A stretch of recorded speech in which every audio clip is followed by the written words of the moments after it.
ఉదయకాంత్ గారు, 2 రాష్ట్రాల ముఖ్యమంత్రులు కలవడం నిజంగానే అంటే అవి ఎంతవరకు పరిష్కారం అవుతాయి ఏంటి అనేది తర్వాత విషయం. ఫర్దర్గా వాళ్ళు బయటకు వచ్చి అసలు ఏ అంశాలు చర్చకు వచ్చాయి, ఎంతవరకు అవుతాయి అనేది వాళ్ళు చెప్పే వరకు మనకు తెలియని విషయాలు.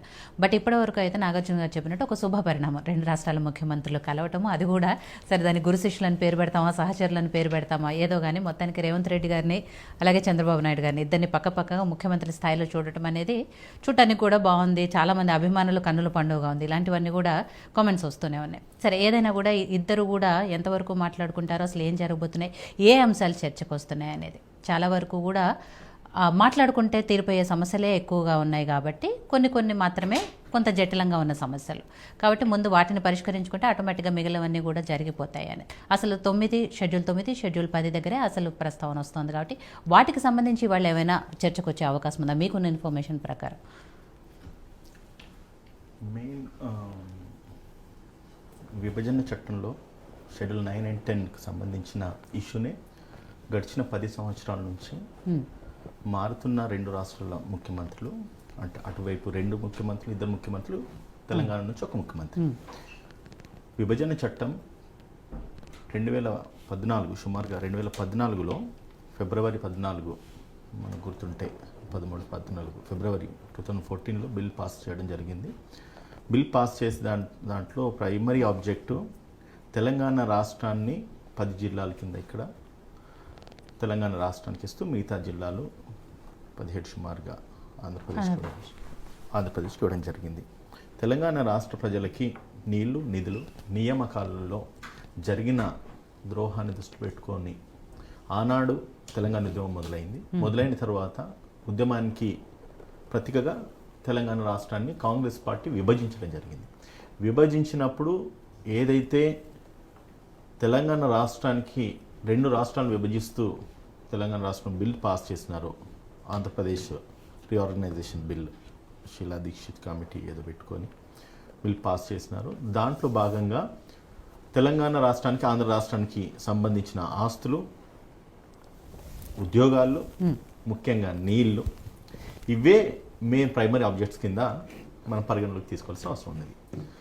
ఈరోజు చర్చలోకి వచ్చిన దాంట్లో రాష్ట్రం విభజించిన తర్వాత ఉమ్మడి ఆంధ్రప్రదేశ్ కింద ఉన్నప్పటి ఆస్తులు ఏవైతే ఉన్నాయో ఆంధ్రప్రదేశ్కి ఇవ్వాల్సింది, తెలంగాణకి ఇవ్వాల్సింది, తెలంగాణ రాష్ట్రానికి ఉన్న నిధులు, ఆంధ్ర రాష్ట్రానికి ఉన్న నిధులు ఏవైతే బేరీ చేసి కంపేర్ చేసుకుంటే అప్పటికి ఇప్పటికీ 10 సంవత్సరాల నుంచి కూడా ఇంతవరకు ఎటువంటి జస్టిఫికేషన్ ఆంధ్రప్రదేశ్కు జరగలేదన్నది, కేంద్రం నుంచి జరగలేదని చెప్పేసి అది ప్రస్తావన.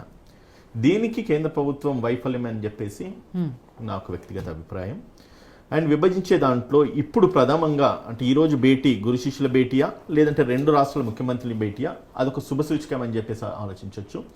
మెయిన్ ఈ పోలవరం ప్రాజెక్ట్స్ కావచ్చు, గోదావరి కృష్ణ జలాలకు సంబంధించింది కావచ్చు, ముఖ్యంగా ఇక్కడున్న కొన్ని ఆస్తులు, అది సెక్రటేరియట్ ఆల్రెడీ డివైడ్ అయిపోయింది, ఈ మంజుల గెస్ట్ హౌస్కి సంబంధించి కొన్ని, ఇతర కార్పొరేషన్స్కి సంబంధించి కొన్ని, ఈ భద్రాచలం దగ్గర ఉన్న 7 మండలాలకు సంబంధించిన ఒక మండలాలు, అప్పుడు ఏపీలో కలిపిన మండలాలు ఏవైతున్నాయో వాళ్ళ ఒకవేళ హెడ్ క్వార్టర్స్కి వెళ్ళాలన్నా కూడా 10,000 మంది జనాభా ఉన్న ప్రాంతం నుంచి 200 కిలోమీటర్లు ప్రయాణం చేయాల్సిన అవసరం ఏర్పడుతూ ఉంది. కాబట్టి తెలంగాణ రాష్ట్రం విభజించిన తర్వాత ఈ ప్రాముఖ్యంగా ఉన్న ఈ 7 మండలాలకు సంబంధించి 10,000 మంది జనాభా ఎవరైతే ఉన్నారో వారందరికీ కూడా తెలంగాణను ఆంధ్రప్రదేశ్ అంటే ఆ మండలాన్ని ఆంధ్రప్రదేశ్లో కలపడం సబబు కాదు, తెలంగాణ రాష్ట్రాన్ని కలిపితేనే మంచిదన్న ఒక ప్రతిపాదన వచ్చింది.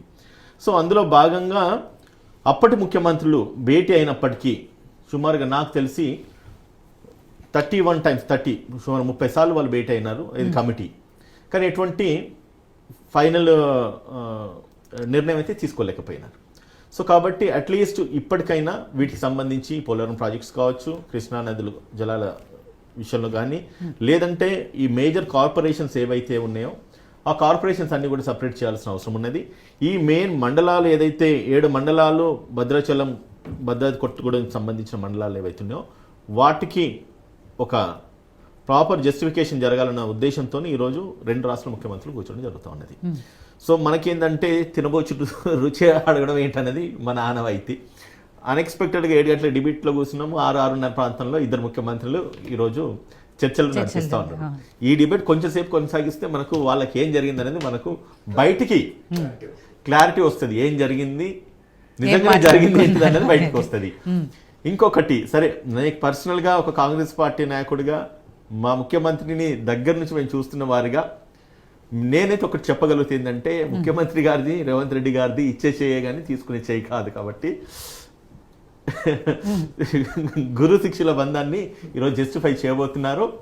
అండ్ సేమ్ టైం శిష్యుడికి ఏం చేయాలి గురువు గారికి తెలుసు, గురువుకి ఏం చేయాలి శిష్యుడికి తెలుసు. కాబట్టి సరైన నిర్ణయము రెండు రాష్ట్రాలని జస్టిఫై చేస్తూ రెండు రాష్ట్రాల ముఖ్యమంత్రులు ఈరోజు ఒక ప్రాపర్, అంటే ఇన్నాళ్ళు తెగదెంపులు కానట్టే తెగని పంచాయతీ ఏదైతే ఉన్నదో ఈ రోజు సామరస్యంగా ఇద్దరికి సానుకూలంగానే తెగుతుందని చెప్పేసి వాళ్ళ యొక్క బంధాన్ని బలపరుస్తూ నా యొక్క అభిప్రాయాన్ని వ్యక్తం చేస్తున్నాను.